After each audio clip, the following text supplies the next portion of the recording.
আবার 2004 সালের 21শে আগস্ট যখন গ্রেনেড হামলা হলো তখন বিএনপির শীর্ষ নেতৃবৃন্দের অনেকে এই মন্তব্য করেছিলেন শেখ হাসিনা নাকি ভ্যানিটি ব্যাগে করে গ্রেনেড নিয়ে নিজেদের মারার ব্যবস্থা নিজেরাই করেছেন। ইন্টারেস্টিং। এসব হাস্যকর কথা বলার স্পর্ধা তারা পান কারণ তারা আসলে দেশের জনগণকে গোনায় ধরেন না। প্রথম থেকে বলি, 21শে আগস্ট আমি প্রথম আলোতে কাজ করি, মানে আমি আমি আমি কিছুদিন পড়াশোনার জন্য ইংল্যান্ডে ছিলাম, সেখান থেকে যখন ফিরে আসি, সেই ফিরে আসার পরের যেদিন আমি জয়েন করি প্রথম আলোতে সেদিনই 21শে আগস্টের গ্রেনেড হামলা ঘটনাটা ঘটে। চিফ রিপোর্টারের কাছে ফোন আসে বঙ্গবন্ধু এভিনিউ থেকে, যিনি রিপোর্টার ফোন করেছিলেন তিনি আসলে কথাই বলতে পারছিলেন না, কারণ হচ্ছে যে তার গলার আওয়াজ এবং অন্যান্য অনেক কিছুর আওয়াজে তার গলার আওয়াজ চাপা পড়ে গিয়েছিল। শুধু তিনি বলতে পেরেছিলেন এখানে গ্রেনেড বা এরকম কি জানি ফুটেছে, অনেক লোক মারা গেছে, অনেক লোক আহত হয়েছে। আমরা মানে আমাদেরকে রিপোর্টার হিসেবে সেদিনই আসলে আমার মনে আছে আমার বন্ধু গোলাম কিবরিয়ার মোটরসাইকেলে করে আমি সেদিনই ঘটনাস্থলে যাই। ঘটনাস্থলে যাওয়ার পরে আমার মনে পড়ে আমরা যখন সচিবালয়ের সেকেন্ড গেটের এখানে, তখন আমার সাবেক সংসদ সদস্য জনাব রহমতুল্লাহর কথা মনে পড়ে। তিনি এসে আমাদের বাইকের কাছাকাছি আসলেন, তিনি এসে বললেন যে আমাকে একটু বাঁচান, বা বিড়বিড় করে জানি কি বললেন, তার সারা গায়ের রক্ত। আমরা যে মানে রিপোর্টার, আমরাও তাকে চিনতে পারতেছিলাম না। তিনি কোনো মতে আমাদেরকে বলতে পারতেছিলেন যে আমাদের হাসপাতালে নিতে পারবেন। আমাদের চোখের সামনে, এই সময় আমাদের চোখের সামনে আমরা ফটোগ্রাফার, আমাদের একটু সিনিয়র গোর্কি ভাইয়ের মোটরসাইকেলের পিছনে সারা গায়ে রক্ত নিয়ে সম্ভবত সুরঞ্জিত সেনগুপ্তকেও দেখি কোথায় যেন তাকে নিয়ে আসা হচ্ছে। আমি আর বন্ধু কিবরিয়া তখন বুঝে উঠতে পারছি না সামনে যাব না পিছনে যাব। কিবরিয়ার মাথায় হেলমেট ছিল, আমার মনে আছে যে আমার মাথায় তাও নাই। এখনো গ্রেনেড ফুটছে, অন্তত 2টি গ্রেনেডের আওয়াজ আমরা তখনও পেলাম। এর মধ্যে ঠিক করলাম সামনে যাব, এবং প্রথম দৃশ্য যা দেখলাম আমাদের যদ্দূর মনে পড়ে, আইভি রহমান শূন্য চোখে বসে আছেন, তার 2টো পাই উড়ে গেছে, আমরা তাকে দেখেও চিনতে পারি নাই। তখনও কোনো মেডিকেল অ্যাসিস্ট্যান্স আসে নাই। আশেপাশে কারো পা, কারো মাথার খুলি, কারো হাত ছড়ায় ছিটে আছে। আমরা তখনও জানি না শেখ হাসিনা মারা গেছেন কি বেঁচে আছেন, কিন্তু তিনি সিভিয়ারলি ইনজুর্ড, এই কথা অনেকেই বলছেন। এমন সময় শুনলাম আমাদের বন্ধু কলিগ ফটোগ্রাফার জিয়া ইসলাম, যিনি নাকি ওই দিন ট্রাকে ছিলেন, তাকে নাকি গ্রেনেডের আঘাতে উড়ে যেতে দেখেছেন কেউ কেউ। আমরা সব ছেড়ে তখন জিয়াকেই খুঁজছিলাম। পরে জানলাম আসলে গ্রেনেড ফাটার যে শব্দ, তার রিয়েকশনে সে অনেকখানি উপরে উঠে অজ্ঞান হয়ে ট্রাকেই পড়েছিল। এই সময় মাত্র শেখ হাসিনা বক্তৃতা শেষ করছিলেন আর জিয়া তার ছবি তুলছিলেন। আমরা গেলাম ঢাকা মেডিকেল কলেজে, সেখানে একদম কারবালার মতো অবস্থা। এর মধ্যে কেউ কেউ সেখান থেকে বের হওয়ার চেষ্টা করছে, কারণ তারা নাকি খবর পেয়েছে এর মধ্যেও তাদেরকে ধরে নিয়ে যাওয়া হবে। আমরা সেখান থেকে জানলাম যে আওয়ামী লীগের নেতাকর্মীদের শিকদার মেডিকেল কলেজে, ধানমন্ডির যে শিকদার মেডিকেল কলেজ আছে সেখানে নিয়ে যাওয়া হচ্ছে। সেই শিকদার মেডিকেল কলেজ হাসপাতালে নিয়ে যাওয়া হয়েছে ধানমন্ডি কর্মীদের। আমরা সেখানে গেলাম, সেইখানের পরিস্থিতি থমথমে, কেউ কারোর সঙ্গে কথা বলছে না, পুরো ঢাকায় আসলে থমথম করছে। আমরা সেখান থেকে সুধা সদনের সামনে গেলাম, মানে শেখ হাসিনার যে বেসরকারি বাসভবন, তখন সেখানে কয়েকজন পুলিশ আছে, কেউ কারো কোনো খবর জানে না। আমরা বিভিন্ন জায়গায় যোগাযোগ করার চেষ্টা করলাম, রিপোর্টার হিসেবে সরকারে কারোর সাথে কথা বলার চেষ্টা করলাম। স্বরাষ্ট্রমন্ত্রী, মানে যিনি স্বরাষ্ট্র মন্ত্রণালয়ের দায়িত্বে ছিলেন, সেই লুৎফুজ্জামান বাবর সাহেব ফোন ধরেন কিনা সেটা চেষ্টা করছিলাম, কিন্তু কোথাও কানেক্ট করতে পারছিলাম না। সে সময় বেগম জিয়ার অফিস থেকে আমাদের জানানো হইল যে বেগম জিয়া সুধা সদনে যেতে চেয়েছিলেন, কিন্তু শেখ হাসিনা নাকি চান নাই উনি যান। আমরা স্পটগুলি ঘুরে 11টার সময় ফিরে আসলাম। না, আমাদের যে রিপোর্টার অকুস্থলে ছিলেন জাহাঙ্গীর ভাই, উনি কোনো কথাই বলতে পারছিলেন না। ওনার চোখের সামনে বহু মানুষ মারা গেছে, একজন চাওয়ালা, একজন বাদামওয়ালাও ছিলেন তাদের মধ্যে। আওয়ামী লীগের নেতাকর্মীরা কে কে মারা গেছেন, কে কে আহত হয়েছেন, সেই তালিকা আমরা তখনও পাই নাই। আমরা রিপোর্ট লিখলাম এবং পরদিন আবারও অ্যাডভান্স রিপোর্টিং করার জন্য বঙ্গবন্ধু এভিনিউতে গেলাম। বঙ্গবন্ধু এভিনিউতে যেখানে আসলে 21শে আগস্টে গ্রেনেড হামলাটা ঘটেছিল, সেখানে সকাল 8টা থেকে 8:30টার দিকে আমি পৌঁছালাম। ওখানে তখন কয়েকজন পুলিশ ছাড়া আমি আর কাউকে দেখি নাই। শত শত জুতো পড়েছিল, 3টা পুলিশ, তাদের মুখে কোনো কথা নাই, আগের দিনের কিছুই সরা নাই, হাজার হাজার জুতা, ভাঙা চশমা, রক্তের রেসিডিউ, মানুষের মগজও মনে হয় আমরা কিছুটা একাকার হয়ে যেতে দেখলাম। সহকর্মী টিপু সুলতান এর মধ্যে এক রিপোর্ট করলেন যে গ্রেনেড এখানে ব্যবহার করা হয়েছে তার নাম আরজেস গ্রেনেড। এটা বাংলাদেশের সামরিক বাহিনী ব্যবহার করে না, পাকিস্তান আর্মি ব্যবহার করে আর গ্রেনেডটা আসে চীন থেকে, এরকম কিছু তথ্য সম্বলিত কয়েকটি রিপোর্ট সে সময় ছাপা হলো। এই রিপোর্টের ভিত্তিতে নিরাপত্তা বিশেষজ্ঞরা জানালেন যে বাংলাদেশে গ্রেনেডের কথা কেউ শোনে নাই, এমনকি মানে গ্রেনেডের কথাই কেউ শোনে নাই, মানে আরজেস গ্রেনেড দূরে থাক, এমনকি আন্ডারগ্রাউন্ড মার্কেটে যে অস্ত্রশস্ত্রের যে বাজার আছে না, সেইখানেও আসলে গ্রেনেডের কোনো বেচা কেনা নাই। এর আগে গ্রেনেড কোথাও ব্যবহৃত হয়েছে কিনা সেইটাও জানে না, কারণ গ্রেনেড ছুটতে গ্রেনেড একটা বিশেষ ধরনের আগ্নেয়াস্ত্র যেটা ছোড়ার জন্য বিশেষ ট্রেনিং লাগে, সেরকম প্রশিক্ষণ বাংলাদেশের সামরিক বাহিনী ছাড়া আর কারো নাই। এই সময় প্রথম আলোতে ডক্টর আসিফ নজরুল, ফরহাদ মজহার, মশিউল আলম, রামেন্দ্র মজুমদার অনেকে এই সম্পর্কে লিখলেন। সে সময় প্রথম আলোর নিয়মিত কলাম লেখক আসিফ নজরুল, আজকে যিনি বাংলাদেশের উপদেষ্টা, তিনি একটি নিবন্ধ লিখেছিলেন। সেই নিবন্ধের শিরোনাম ছিল আসামি রাষ্ট্র বাংলাদেশ। তিনি লিখেছিলেন, এই ঘটনাকে কেন্দ্র করে বিদেশি দেশগুলির কাছে বাংলাদেশ মৌলবাদী ও সন্ত্রাসী রাষ্ট্র হিসেবে চিহ্নিত হচ্ছে। বাংলাদেশের সন্ত্রাস দমনে আন্তর্জাতিক সহায়তার নাম করে বাংলাদেশে এসেছিলেন যুক্তরাষ্ট্রের পররাষ্ট্র মন্ত্রণালয় থেকে কফার ব্ল্যাক। এতে নিজের আশঙ্কার কথা লিখেছিলেন তিনি। এর কারণে যে বাংলাদেশের অস্তিত্ব সংকটে পড়তে পারে এমন ইঙ্গিত ছিল। আসিফ নজরুল এমনও মনে করেছিলেন যে সে সময় প্রশাসনের কেউ এই ঘটনার সাথে জড়িত থাকাই স্বাভাবিক। আওয়ামী লীগ থেকে দাবি থাকা সত্ত্বেও বিদেশের কোনো নিরপেক্ষ কমিটিকে এই ঘটনা তদন্ত করাতে দেয়া হয় নাই।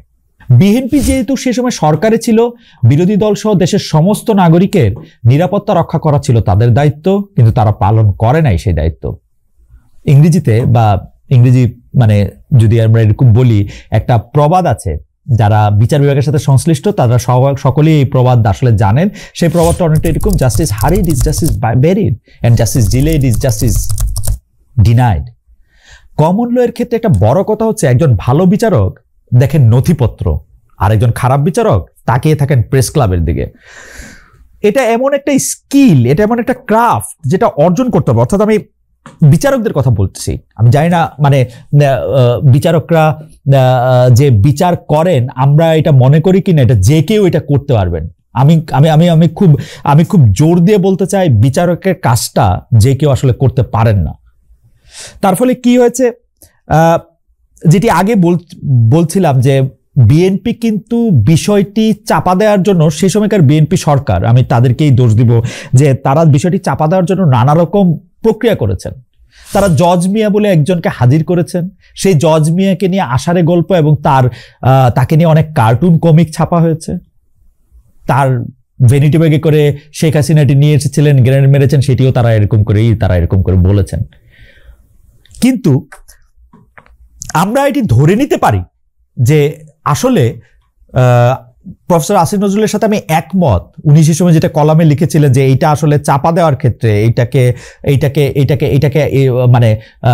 একটা ধামা চাপা দেওয়ার কিছু একটা লক্ষ্য আসলে বিএনপির ছিল। কিন্তু পরে আসি আমরা, শেখ হাসিনা সরকার যখন এই তদন্ত হাতে নিল, তাদের লক্ষ্য কিন্তু এটা ছিল না যে তারা সত্যিটা জানবে যে ওই দিন আসলে কি হয়েছিল, বরং তাদের যেন উদ্দেশ্য ছিল কোনো না কোনোভাবে তারেক রহমানকে অভিযুক্ত করা। ফৌজদারি মামলায় কাউকে অভিযুক্ত করতে হইলে, তাকে দোষী বলতে হইলে, তার অপরাধে তার সম্পৃক্ততা সম্পর্কে 100% নিশ্চিত হইতে হয়, যেটাকে বলে হচ্ছে বিয়ন্ড রিজনেবল ডাউট। এখন দেখেন এটার মধ্যে বিয়ন্ড রিজনেবল ডাউট ছিল কি ছিল না। ঘটনা হচ্ছে যে এই মামলার তদন্তের ভার যে তদন্তকারী কর্মকর্তাকে দেয়া হয়েছিল, সেই তদন্ত কর্মকর্তাকে তারেক রহমানের নামটা সম্পূরক চার্জশিটে অন্তর্ভুক্ত করার জন্য 4 জন তদন্তকারী কর্মকর্তা বদলাতে হয়েছে। তারপরে সে চতুর্থ তদন্তকারী কর্মকর্তা একটি সাপ্লিমেন্টারি চার্জশিট করে তারেক রহমানকে অভিযুক্ত করেন, এবং তিনি যে এইটাতে অভিযুক্ত করতে পেরেছেন সেইটার পুরস্কার হিসেবে, আমি পুরস্কারই বলবো, তাকে এমপি পদের নমিনেশন দিয়েছিল আওয়ামী লীগ সরকার। এই নমিনেশনেও কিন্তু স্পষ্ট যে আসলে এই তদন্ত প্রক্রিয়া, যে তদন্তটা আসলে বিচার বিভাগের এক্সটেন্ডেড হ্যান্ড হওয়ার কথা, তাদের উদ্দেশ্যটা কি ছিল। এতে এই বিচারটা বিশ্বাসযোগ্যতা পাওয়ার প্রশ্নই আসে না। 2024 এসে এই বিচার বাতিল করায় এই যে আপাটিভিস্টরা নো ওয়ান কিল জেসিকার নকল করে nothing happened on 21 August status দিয়ে ফেসবুকে 6 লাভ করে ফেলছেন, তারা কি বিষয়টা বুঝতে পারতেছেন? তারা কি বুঝতে পারতেছেন যে এই অবিচারের জায়গাটা শুরু হয়েছিল অনেক আগে? যার এই অপরাধে অভিযুক্ত হওয়ার কথা ছিল কি ছিল না সেটা কোনো নিরপেক্ষ তদন্তের মাধ্যমে করা হয় নাই।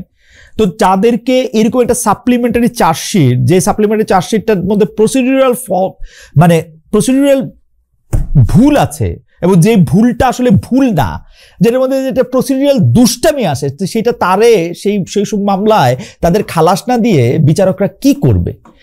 কিন্তু প্রশ্ন হইল, এর মধ্যে আবার আরেকটা প্রশ্ন আছে, দেখেন এর মধ্যে লেয়ারগুলি দেখেন, মানে 21 গ্রেনেড হামলা করে শেখ হাসিনা সহ তার যারা শীর্ষস্থানীয় নেতৃবৃন্দ ছিল তাদেরকে মেরে ফেলার একটা চেষ্টা নেওয়া হয়েছিল। পরে আবার বলা হয়েছে শেখ হাসিনা নিজেই এটা করেছেন, তদন্তের নামে মকারি করা হয়েছিল। এবং সেই তদন্তের নামে মকারি পরে যখন শেখ হাসিনা সরকার ক্ষমতা আসলেন, তারা কি করলেন?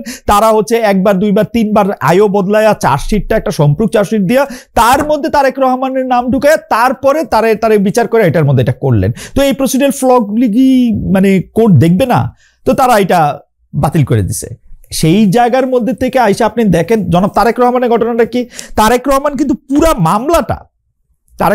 পুরা মামলাটা দেখতেছেন হচ্ছে লন্ডন থেকে বসা। কেন তিনি আইসা আদালতে এগুলি বলতে পারেন না? তিনি তো সবকিছুর মধ্যে ষড়যন্ত্র খুঁজে পাইতেছেন মনে হয়, নাহলে আদালতে হাজির থাকেন না কেন? তার দেশে আসতে সমস্যাটা কি? দুই দলের এই কারাকারি মারামারি চোটে সত্যি ঘটনাটা কি হয়েছিল, কারা এটা ঘটিয়েছিল, এই স্বার্থ কাদের ছিল, এই সব কিছু কি চিরদিনের জন্য অজানা থেকে গেল না? দেখেন 300,000 বছর আগে বিভিন্ন রকম পরিবর্তনের পরে আমরা তো হোমোসেপিয়েন্স হিসেবে আত্মপ্রকাশ করলাম। তারপর আরো বহুমাত্রিক ঘষা ডলা খাইতে এদূর আসছে। এর মধ্যে দেখেন কত রকম নিয়ম বানিয়েছে, অন্যরে শান্টিং দেওয়ার জন্য, টাইট দেওয়ার জন্য, অত্যাচার করার জন্য যা কিছু করা হয়েছে তার মধ্যে বহু কিছুই টিকে নাই। কিন্তু কালের বিচারে সবচেয়ে বেশি দিন ধরে যেটা আমাদের মনে হয়েছে যে এইটা টিকে থাকা দরকার, তার নাম হলো বিচার বা ন্যায় বিচার। আপনি যদি ন্যায় শব্দটা খেয়াল করেন, এর অর্থ হচ্ছে মতো। ন্যায় মতো মানে আমি আমার বাবার ন্যায়, মানে আমি আমার মায়ের ন্যায়, তার মানে হচ্ছে ন্যায় বিচারের সাথে আমার নিজের একটা রিলেশন আছে। মানে আমি যেই বিচারটা নিজের জন্য আশা করব সেইটাই হচ্ছে ন্যায় বিচার, আমার শত্রুর জন্য না। তাহলে আসলে ন্যায় বিচার কোনটা? যা আমি আবার বলি, যা আমি আমার নিজের প্রতি করলেও মনে করতাম যে এইটা ঠিক আছে, সেইটাই ন্যায় বিচার। ব্যারিস্টার সৈয়দ ইশতিয়াক আহমেদ, বর্তমান যিনি প্রধান বিচারপতি আছেন, তার পিতা বারবার আমাদের একটা কথা বলতেন, ছেলে অন্যায় করলে বাপ শাসন করে, এর বাইরে পৃথিবীতে কোনো আইন নাই। আইন হচ্ছে একটা কারেক্টিভ, আইন বা বিচার এটা হচ্ছে একটা কারেক্টিভ মেজার। আমরা যত পরস্পরের থেকে বিচ্ছিন্ন হব, ন্যায়ের থেকে তত দূরে সরতে থাকবো। একটা যোগ বলি, মানে যোগ টোক না বইলা তো আসলে বাংলাদেশে এখন নিজের মনে নিজের মতো করে না হাসা, আপনি করে না হাসাইতে পারলে যে মানে কি হবে আর এটা। তো যোগটা হইলো যে এক লোক রাস্তায় এক পাগলরে দেখে মাথায় সে সমানে পাথর ঠুকতেছে, একটা আদলা পাথর নিয়ে একটা মাথার মধ্যে এরকম করে ঠুকে। তো তারা জিজ্ঞেস করা হইলো যে তুমি এইরকম করছো কেন, মানে এই মাথার মধ্যে পাথর ঠুকার মানে কি? তখন পাগল বলল, যখন না ঠুকি তখন অনেক আরাম লাগে। এখন আমরা যেন মানে এইটা না ভাবি যে যখন থামি তখন আমাদের অনেক ভালো লাগে, মানে আমরা সারাক্ষণ মাথার মধ্যে ইট ঠুকতে থাকবো, এইটা বোঝার জন্য যখন আমরা ঠুকবো না তখন আমাদের একটু ভালো লাগবে।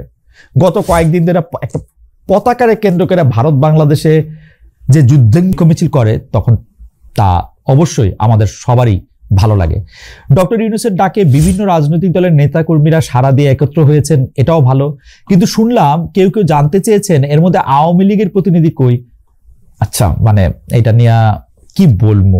আচ্ছা ধরেন তর্কের খাতিরে আমি যদি ধইরা নেই, একদমই বিশুদ্ধ তর্কের খাতিরে আমি যদি ধইরা নেই, এই প্রশ্ন করার মানে আওয়ামী লীগকে কেন ডাকা হয় না, আওয়ামী লীগ থাকবে কিনা, এই প্রশ্নে একটা লেজিটিমেসি আসে।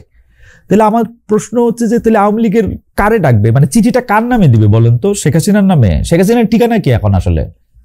ওবায়দুল কাদের কই? মানে আওয়ামী লীগের সভাপতি সাধারণ সম্পাদকরা কোথায় আসলে? আওয়ামী লীগের সভাপতি সাধারণ সম্পাদক ছাড়া আর কে আসলে এটা দায়িত্বে আসে সেটা আপনি বলবেন? তার কাছে ধরেন ডক্টর ইউনূস একটা চিঠি দিতে চাইলো আওয়ামী লীগ সরকারের, তো চিঠিটা কারে দিবে? এখন আওয়ামী লীগের প্রতিনিধি আসলে কে? এই প্রশ্ন এবং আরো অনেক প্রশ্ন আশা করি আগামী পর্বে বলবো। ততদিন ভালো থাকেন, এক অন্যের পাশে থাকেন। কবির সুমনের একটা গানের লাইন দিয়ে শেষ করি। এ মানচিত্র জ্বলছে জ্বলুক, এই দাবানল পোড়াক চোখ, আমার কাছে দেশ মানে এক লোকের পাশে অন্য লোক।